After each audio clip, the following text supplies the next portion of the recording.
بسم اللہ الرحمن الرحیم۔ حضرات محترم، ہم بیان کر رہے تھے خانوادہ رسول کا میدان کرب و بلا میں جانا اور دین کی سربلندی کے لیے اپنی جانوں کا نذرانہ پیش کرنا، اور ہم کل پہنچے تھے حضرت امام علی مقام امام حسین رضی اللہ تعالی عنہ آپ کی شہادت کے اوپر۔ یاد رکھیں، جب حضرت امام علی مقام خیموں سے رخصت ہونے لگے تو آپ نے مڑ کے خیموں کی طرف دیکھا۔ اب خیموں میں صرف خواتین بچی تھیں، عورتیں بچی تھیں۔ آپ نے ایک ایک کا نام لیا، اے زوجہ عبداللہ بن جعفر، اے زوجہ مسلم بن اوسجہ، اے زوجہ حبیب ابن مظاہر، تمام عورتوں کے نام لیے اور ان کو کہا کہ دیکھو اب میری شہادت کا وقت قریب آ گیا ہے، میں رخصت ہو رہا ہوں اور اب میں تمہارے پاس پھر اس حالت میں واپس نہیں آ سکتا۔ یہ ظالم مجھے بھی شہید کر دیں گے، یہ میری بھی بے حرمتی کریں گے، مگر میں تمہیں وصیت کر کے جا رہا ہوں کہ جب میری شہادت کی خبر تمہیں پہنچے تو تم نے پہلے کی طرح صبر سے کام لینا ہے۔ کیوں؟ اللہ قرآن میں کہتا ہے یا ایھا الذین آمنوا استعینوا بالصبر والصلاۃ ان اللہ مع الصابرین۔ اللہ قرآن میں کہتا ہے کہ جب مشکل وقت آ جائے تو تم نے نماز پڑھ کے بھی صبر کا سوال کرنا ہے، اور تم نے صبر کا دامن پکڑ کے بھی اللہ سے مدد کا سوال کرنا ہے، اور پھر جو مشکل وقت میں صبر کرتا ہے ان اللہ مع الصابرین، پھر اللہ صبر کرنے والوں کو اپنی معیت کا فیض عطا فرما دیتا ہے۔ اے خواتین اہل بیت، میں تمہیں وصیت کر کے جا رہا ہوں، میری شہادت کے بعد کسی نے بین نہیں کرنا، کسی نے ماتم نہیں کرنا، کسی نے نوحہ نہیں کرنا، کسی نے اپنے بال نہیں کھولنے، یہ میں تمہیں وصیت کر کے جا رہا ہوں۔ اب حضرات مجھے یہ بتائیں، امام علی مقام نے یہ جو وصیت کی ہے، آپ کا کیا خیال ہے؟ کیا ان پاک باز عورتوں نے امام علی مقام کی اس وصیت کو پورا کیا ہوگا یا نہیں کیا ہوگا؟ سارے مل کے بولیں، پورا کیا ہوگا یا نہیں کیا ہوگا؟ پورا کیا ہوگا۔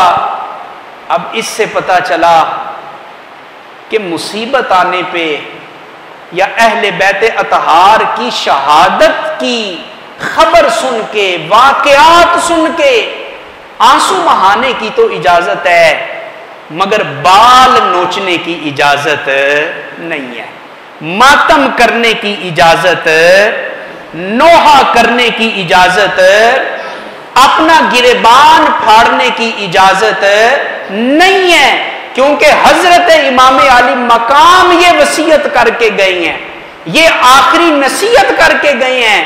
اب اس سے پتہ چلا کہ خاندان نبوت کی ان عفت مآب اور پردہ نشین عورتوں نے جب حضرت امام علی مقام کی شہادت کی خبر بھی سنی ہے، ان کی آواز بھی خیموں سے باہر نہیں آئی، ان کے رونے کی آوازوں کو بھی کسی نے نہیں سنا۔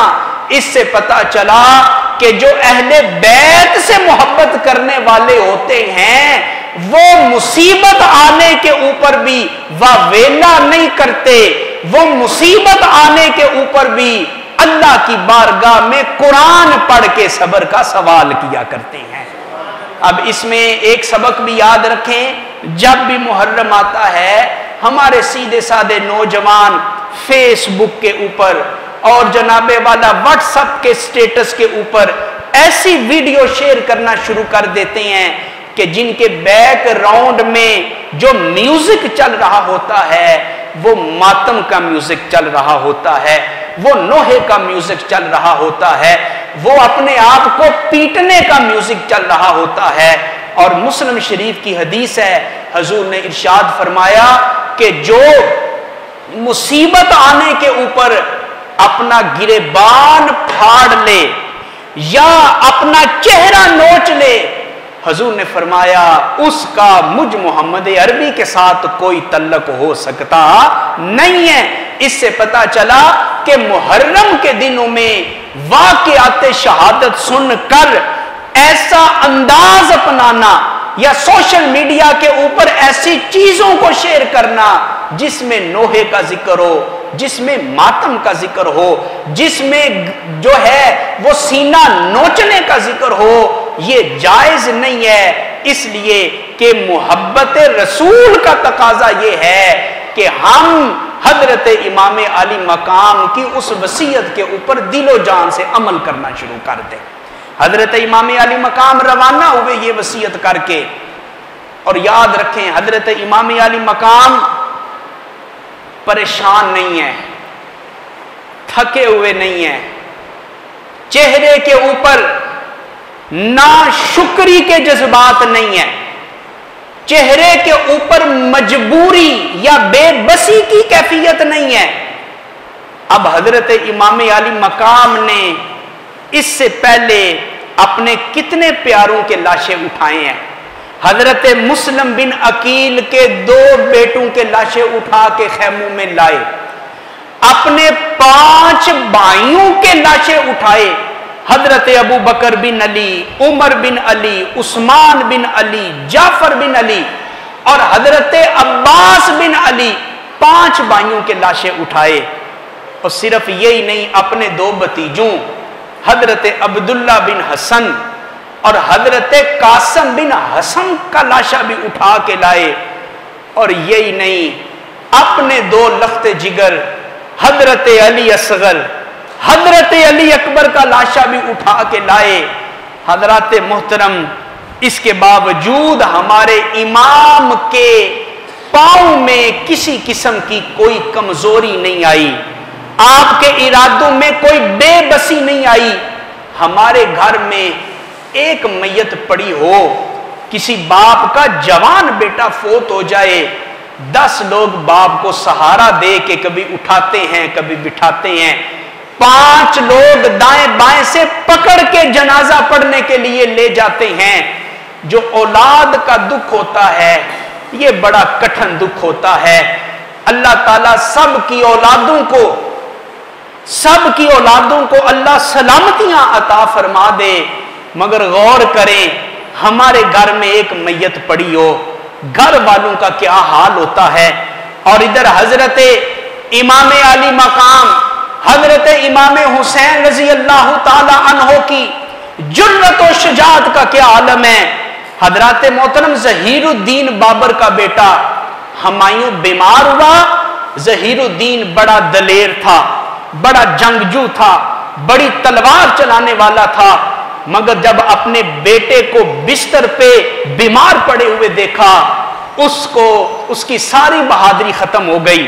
وہ رو رو کے دعا کرتا تھا، اللہ میری جان لے لے مگر میرے بیٹے کو کچھ نہ ہو۔ غیاث الدین بلبل بہت بڑا بادشاہ تھا، جنگجو تھا، بہادر تھا، اس کا جوان بیٹا فوت ہوا۔ تاریخ پڑھ کے دیکھیں، غیاث الدین آدھی رات کو اٹھ کے اپنے محل کے چکر لگایا کرتا تھا اور سو کے اچانک اٹھتا اور اپنے بیٹے کو آوازیں دینا شروع کر دیتا۔ بیٹوں کی جدائی کوئی عام چیز نہیں ہوتی ہے، پیاروں کا رخصت ہونا کوئی چھوٹی چیز نہیں ہوتی ہے۔ تو کیا خیال ہے، حضرت امام علی مقام کبھی بھتیجوں کو اٹھا کے لا رہے ہیں، کبھی بھانجوں کو اٹھا کے لا رہے ہیں، کبھی سگے بیٹوں کو اٹھا کے لا رہے ہیں، مگر حضرت امام علی مقام کے زبان پہ کوئی شکوے کا کلمہ نہیں ہے، کوئی شکایت کا کلمہ نہیں ہے۔ آپ کی زبان سے ایک ہی جملہ نکلتا ہے، اے باری تعالیٰ صبرن لقضائکا، صبرن لقضائکا، تسلیمن لامرکا، انا راضٍ